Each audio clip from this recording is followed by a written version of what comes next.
It is about the ability to get things done with more clarity and with more urgency. Sacramento Mayor Darrell Steinberg says Measure A will give him the clout he needs to make big changes. If Measure A was in effect, I would have used the emergency authority to have ordered a mandatory mask requirement much faster. Measure A consolidates power in a so-called strong mayor who can appoint a city manager, propose a budget, and veto ordinances passed by the city council. Hello to everybody. Kevin Johnson tried enacting a strong mayor plan when he was in power, but failed. And now opponents like City Councilman Jeff Harris are lining up against Darrell Steinberg and Measure A. It makes it look like a power grab. You know, in this situation, I feel that Darrell is frustrated with his job position and would like to have more latitude. More latitude is not allowed under Sacramento's 100-year-old city charter. Instead, it puts the power of the purse in an unelected city manager.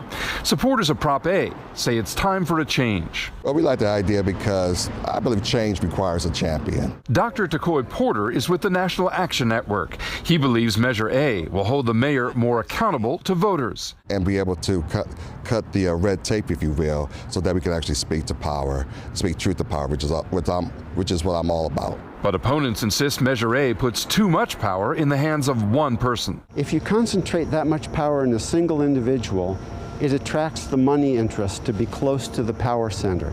It marginalizes the council members.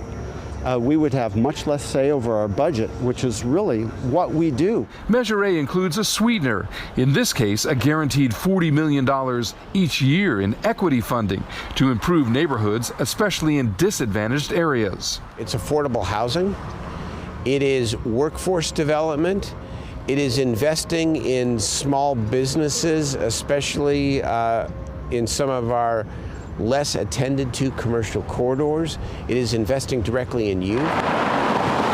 But critics contend that $40 million could create a budget gap. The problem is it's unfunded. So it will force cuts in other parts of the budget. So it is inevitable that if Measure A passes, it will force $40 million of cuts, which will fall most significantly on public safety, police and fire protection. I don't believe that it would. I believe that, you know, there are a lot of ways to get to the $40 million. Steinberg says the $40 million could be funded by not filling vacancies and other efficiencies in the city's more than $500 million budget. And he argues that Measure A could help Sacramento build more homeless shelters, just like another strong mayor city. In less than 4 months, San Diego got it done.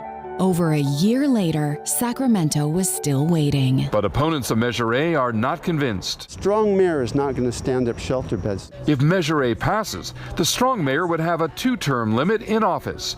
But under a ruling from the city attorney, there's nothing to prevent Darrell Steinberg from running 2 more times. It would allow you, if you wanted to run for re-election in 24, Yes. 28. There could be Darrell Steinberg mayor through 2022. Please. The fight over Measure A has been divisive, with the future of Sacramento city government hanging in the balance. There's been no public polling on Measure A, and this could be a very, very tight contest. So it's possible we may not even know the winner until well after Election Day. At Sacramento City Hall, Mike Lurie, KCRA 3 News. Campaign finance records show supporters of Measure A spent more than $1 million. The No campaign has spent at least $250,000.